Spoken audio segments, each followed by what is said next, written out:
na.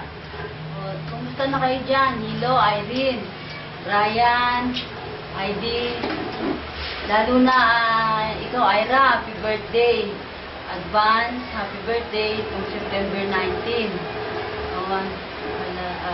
Wish ko sa'yo, pagbutihan mo yung pag-aaral mo, maging sexy ka ha, huwag kang nagpapataba. Gayaan mo si Ate Lelen mo. Eto, ayan, nagpapakasayang dalaga.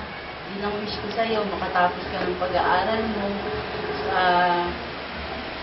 Saka yung pananalig mo sa Panginoon, kung ano man ang ibigay na magiging trabaho mo, pagbutihan mo, tsaka sumunod ka palagi sa mama mo, tsaka sa papa mo.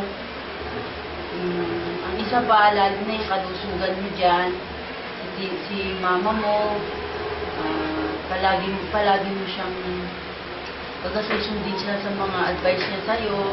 Kasi siya, bilang babae, syempre, alam niya lahat ang maganda sa'yo. Tapos, kung magagampanan mo yung ano mo, kung ano man ang pangarap mo sa buhay, tiyak makakamit mo kapag ka nasa Panginoon ka.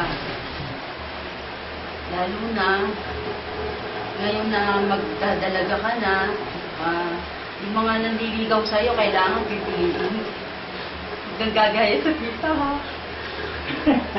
Bibilin na lalaki. Oh, yun nga, di ba yun? Ba't kayo? Happy birthday!